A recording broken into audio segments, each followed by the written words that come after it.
एक छोटे से शहर में मयंक और उसकी पत्नी नीता रहने आए थे। उन्होंने वहां किराए पर एक घर लिया था।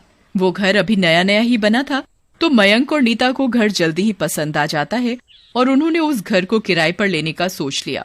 नीता, घर तो नया ही बना है और काफी अच्छा भी है। क्यों ना ये घर हम किराए पर ले लेते हैं। वाकई में घर बहुत ही खूबसूरत है, हम इसी घर में रहेंगे। मयंक और नीता उस नए किराए के घर में रहने का फैसला कर लेते हैं और अगले दिन मयंक और नीता किराए के नए घर में रहने के लिए आ जाते हैं। तभी उनके पास रह रही एक पड़ोसन आती है। आप लगता है आज इस नए घर में आए हो? हाँ, हम आज ही आए हैं। पर आप कौन हैं? कहाँ रहती हैं? मेरा नाम माया है और मैं आपके साथ वाले घर में ही रहती हूँ। फिर दोनों आपस में बातें करने लगती हैं और शाम भी हो जाती है तो माया नीता से कहती है, रात होने वाली है। अच्छा, तो अब मैं चलती हूँ। इतनी भी जल्दी क्या है? थोड़ी देर और रुको, खाना खाकर जाना। आपके साथ बात करके बड़ा ही अच्छा लगा। मुझे अब चलना होगा, रात भी होने वाली है और यहाँ इतनी रात को रहना ठीक नहीं है। और एक बात और, तुम अपना ध्यान रखना। ध्यान रखना मतलब मैं समझी नहीं। कुछ नहीं, वो बस ऐसे ही। अच्छा, मैं चलती हूँ। ये कहकर माया फटाफट अपने घर चली जाती है। नीता सोचती रहती है, ये माया ने ऐसा क्यों कहा कि अपना ध्यान रखना और इतनी रात में यहाँ रहना ठीक नहीं। नीता बहुत सोचती है पर उसे कुछ समझ नहीं आता कि माया ने ऐसा क्यों कहा। तभी उसका पति मयंक भी आ जाता है। नीता, क्या हुआ? तुम्हारा चेहरा क्यों उतरा हुआ है? क्या घर पसंद नहीं आया? नहीं, ऐसी कोई बात नहीं है। फिर नीता अपनी पड़ोसन माया की बात मयंक को बताती है। तुम भी ना कैसी कैसी बातों पर ध्यान देती हो। बोल दिया होगा उन्होंने ऐसे ही। ये तो नॉर्मल बात है। तुम छोटी छोटी बातों पर इतना मत सोचा करो। मयंक और नीता दोनों रात को खाना खाकर सो जाते हैं। वो दोनों सो रहे होते हैं, तभी उन्हें कुछ अजीब सी आवाजें सुनाई देती हैं। आवाजों से नीता की आंख खुल जाती है और उसे नींद नहीं आती। वो मयंक को उठाती है। मयंक, उठो, देखो ये आवाजें कैसी आ रही हैं। मयंक गहरी नींद में सोया होने के कारण नहीं उठ पाता। नीता को डर के कारण नींद नहीं आ रही थी। उसे कुछ अजीब सी आवाजें डरा रही थी। तभी आवाजें अपने आप आनी बंद हो जाती हैं और नीता की पूरी रात ऐसे ही निकल जाती है। और अगली सुबह नीता मयंक को रात में आने वाली आवाजों के बारे में बता रही थी। तुमने कल ज्यादा ही काम कर लिया था और फिर घर भी शिफ्ट किया है। ये सब थकावट के कारण हो रहा होगा। तुम भी ना कुछ ज्यादा ही वहम पालती हो। मयंक नीता को बोलता है कि मैं ऑफिस जा रहा हूँ, तुम अपना ख्याल रखना। ये कहकर मयंक ऑफिस चला जाता है और नीता अपने घर के काम में लग जाती है। वो बाथरूम में कपड़े धो रही होती है, तभी उसे मिक्सी चलने की आवाज आती है। अरे, ये किचन में से मिक्सी कौन चला रहा है? और वो डरते डरते किचन की तरफ जाती है तो देखती है कि किचन में चारों तरफ बिजली की तारें फैली पड़ी हुई हैं। अरे, ये बिजली की तारें कैसी पड़ी हुई हैं? यहाँ ये तारें कैसे आईं? कोई है भी नहीं। नीता ये सब सोच ही रही होती है, तभी उसे एक बेहद डरावना आदमी खड़ा हुआ दिखाई देता है, पर उसे उसका चेहरा नहीं दिखाई दे रहा था। उसके हाथ में बहुत सारी बिजली की तारें हैं। ये देखकर नीता चिल्लाने लगती है, कौन कौन है वहाँ? नीता आवाज देती है, तभी उस आदमी की गर्दन अपने आप घूम जाती है।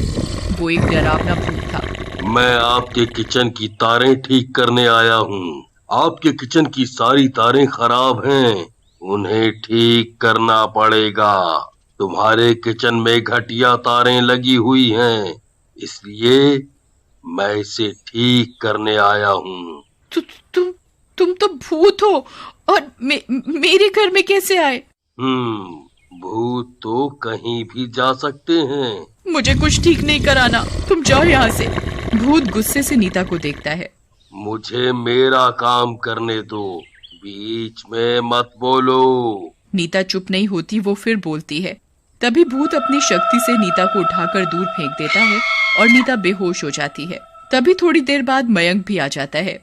वो नीता को इस तरह बेहोश पड़ा देखकर घबरा जाता है। नीता, उठो, क्या हुआ? तुम ठीक तो हो ना? नीता होश में आते ही मयंक को भूत वाली बात बताती है, पर मयंक नीता की बात का विश्वास नहीं करता। नीता, कल जाकर तुम डॉक्टर को दिखाना, तुम्हारी तबीयत ठीक नहीं है। अब मैं आपको कैसे समझाऊं? कुछ समझने की जरूरत नहीं है, तुम्हें आराम की जरूरत है। अब तुम सो जाओ। मयंक और नीता सो जाते हैं। तभी कुछ देर बाद उनके कमरे की लाइट चली जाती है तो मयंक की गर्मी लगने की वजह से नींद खुल जाती है और वो उठकर बैठ जाता है तो देखता है, अरे ये क्या, सबकी लाइट आ रही है और हमारी नहीं, ऐसा कैसे हो सकता है? लगता है फ्यूज उड़ गया है। अब इतनी रात में कौन बिजली ठीक करने आएगा?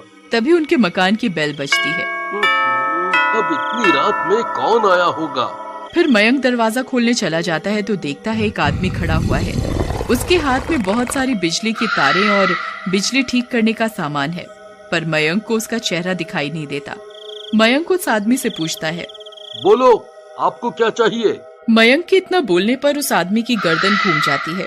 वो एक भूत होता है। वो मयंक से बोलता है, आपको मेरी जरूरत है। भूत? आप तो भूत हो। हमें आपकी कोई जरूरत नहीं है।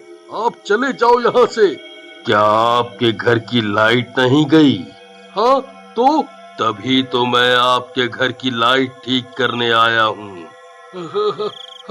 हमें कोई लाइट वाइट ठीक नहीं करानी। भूत गुस्से से मयंक को देखता है और जबरदस्ती घर में घुस जाता है। मयंक कुछ बोलता तभी नीता की आवाज आती है, क्या हुआ? इतनी रात में किससे बात कर रहे हो? भूत भी घर के अंदर आ जाता है। नीता भूत को देखकर डर के मारे मयंक के पीछे छिप जाती है और मयंक से कहती है, मैंने तुम्हें कहा था ना इस घर में भूत है, अब क्या होगा? मयंक भूत से कहता है, तुम जाओ यहाँ से, हमें कोई लाइट ठीक नहीं करानी। भूत गुस्से से मयंक को देखता है और उसे उठाकर दीवार पर जोर से फेंकता है और कहता है, मुझे मेरा काम करने दो। भूत कमरे की लाइट ठीक करने लगता है और गुस्से से कहता है, कितनी सस्ती तारें डाल रखी हैं, पूरे मकान में घटिया तारें लगा रखी हैं।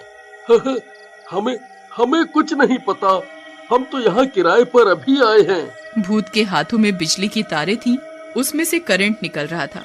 वो बिजली की तारें लेकर उनकी ओर जा रहा था। नीता और मयंक उससे बचने की कोशिश कर रहे थे। तभी नीता भूत को कहती है, हमें छोड़ दो, हमें करंट मत लगाओ। छोड़ दूं? नहीं छोड़ूंगा, सबको करंट से मार डालूंगा। मगर हमने तुम्हारा क्या बिगाड़ा है जो तुम हमें मारना चाहते हो? जो कोई भी इस मकान में रहने आएगा मैं उसे मार डालूंगा। भूत करंट की तारें लेकर मयंक की ओर बढ़ता हुआ आता है तो मयंक बड़ी जोरों की चिल्लाने लगता है, हमें छोड़ दो, हमें छोड़ दो, हमें मत मारो, भगवान के लिए हमें मत मारो। जब ये मकान बना था तब इस घर के मकान मालिक ने एक बार भी सोचा था कि उसकी एक लापरवाही की वजह से मेरी मौत हो गई। मैंने उसे इतना समझाया था कि घर में घटिया तारे मत लगवाओ, पर इस घर के मालिक ने मेरी एक नहीं सुनी। तारें कमजोर होने के कारण उनमें करंट आ गया और उसकी वजह से मैं मर गया। इसमें फिर हमारा क्या दोष? दोष इस मकान में रहने वाले का है। जो इस मकान में रहेगा वो मरेगा ही मरेगा। इस मकान में अगर बढ़िया तारें लगाई होती तो आज मैं जिंदा होता, मेरे बीवी बच्चे बेघर नहीं होते। उनके पूरे घर में अंधेरा छाया हुआ था। भूत की तारों से मयंक और नीता का डर के मारे बुरा हाल हो रहा था, पर करें भी तो क्या करें? वो दोनों मन ही मन भगवान को याद कर रहे थे। हे भगवान, हमें इस भूत से बचा लो। हे भगवान, हमें इस भूत से बचा लो। हे भगवान, हमें इस भूत से बचा लो। तभी नीता का हाथ लालटेन पर पड़ जाता है। लालटेन नीचे गिरने के कारण उसमें से थोड़ी आग निकलने लगती है। आग को निकलता देख भूत डर जाता है और वो चिल्लाने लगता है,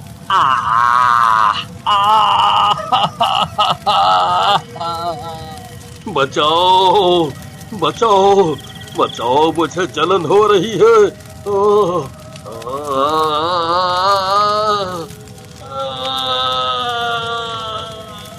इस तरह भूत को आग से डरता देखकर मयंक दौड़कर किचन से मिट्टी का तेल लेकर भूत के ऊपर डाल देता है और नीता जल्दी से उसके ऊपर माचिस जलाकर डाल देती है। फिर देखते ही देखते भूत जलकर भस्म हो जाता है। भूत को भस्म होता देख मयंक और नीता की जान में जान आती है